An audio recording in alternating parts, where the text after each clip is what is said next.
Dictators, love them or hate them, you can't refute that there's been a lot of them throughout history. You got Pol Pot, Stalin, Hitler, Pinochet, don't forget Chairman Mao, Mussolini, Saddam Hussein, and of course our dearly departed Prime Minister Mugabe. That's only naming a few of them. These men committed some of the most horrendous and vile acts in human history. Whether it was genocide to the Armenians or genocide to the Cambodians, these men sure did love killing. And the one thing it seemed these men liked a little bit more than killing was music. Every dictatorship needs its anthem, something to rally the people. So I thought I'd take it upon myself to infiltrate the secret states of the world and see the songs behind the suffering. This is my ranking of dictatorship anthems.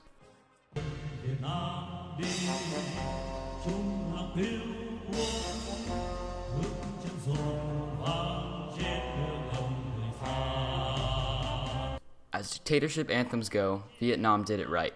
Not only was this the anthem of Vietnam in 1945, it still is today. I can say from my personal opinion that they made a good choice. Such a song can really show why the North Vietnamese fought so hard to maintain their land in the Vietnam War. Doesn't matter that they were fighting for communism. With a song like this, the struggle becomes worth it. Hold on now. Before you go all punji stick on your keyboard, let me say that I know Vietnam is not classified as a dictatorship. It is currently classified by the United Nations as an authoritarian state. But whatever, the rules need to be bended a little bit to fit this fabulous anthem. This song really makes me want to grab my USSR-sponsored AK-47 and hide up in the jungle trees. An easy choice. I rate this 8 napalm carpet bombs out of 10.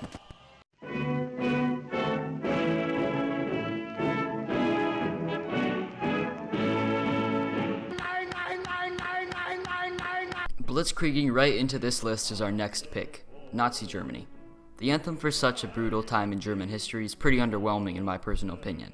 A much better choice would have been, of course, Erika, which is in the background of most of my videos. Horst Wessel-Lied, translated to the Horst Wessel song in English, was written in 1929, just in time for the rise of a certain dictatorship, and continued to be the anthem of said dictatorship until 1945. Nowadays, this little tune that accompanied the rise of one of the most horrible regimes in human history is outlawed in Germany, and in a few other countries. None of that matters when I say this song kinda sucks. It's super boring and slow, and I can't see why the incredibly rage-filled Adolf selected it to represent his rage-filled country. Know your fucking place, trash. Fucking Nazis.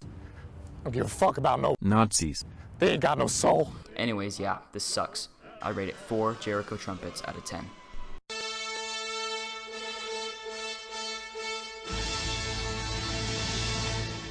It sucks. 0 out of 10. Trash.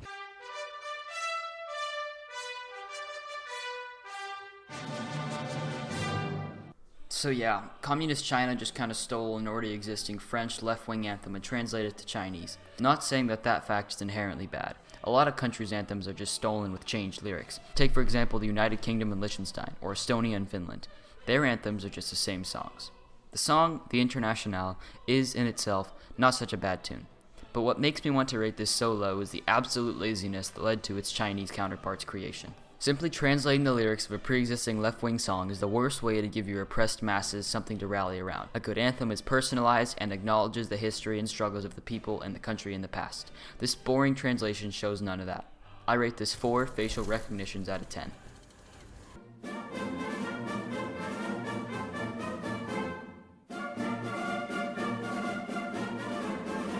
Pronounced in Italian as Marcia Reale, translating to Royal March in English, this song was the anthem of Italy from its adoption in 1861 by the Kingdom of Italy to 1943, when Italy changed its anthem to something more fascist-friendly. I have to say, this song isn't bad at all.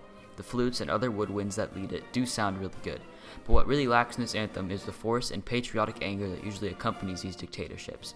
For a nation that thought gassing tribal warriors in Ethiopia was a noble thing to do, they sure don't have any musical prowess or power in their anthem to reflect that.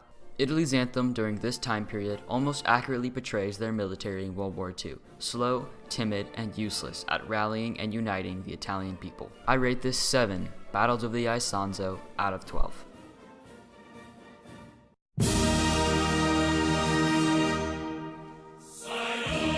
This is it, the quintessential anthem of a dictatorship. The loud voices and cutting instruments of the Red Army Choir beautifully accompany the brutal dictatorship that was the Soviet Union. Nothing better exemplifies this cruel regime than this kind of an anthem. Life in the Soviet Union was horrible for almost everyone involved. The effect of generations of oppression is still seen in the people that were there to experience it.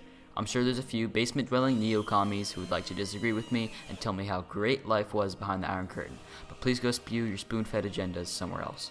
The real fact is that human beings lived through and experienced all of this under the influence of this bittersweet song, and like all the anthems on this list, it is a testament to human will and struggle. The anthems listed here, whether good or bad or plain awful, still stand as the songs that united and tore apart some of the most brutal and oppressive regimes ever to exist on this planet. All jokes aside, no matter what song represents these dictatorships, the horrible offenses to humanity that occurred within them truly show the lengths humanity will go to harm one another, and the lengths humanity will go to if only to live another day. Thanks to you all for watching.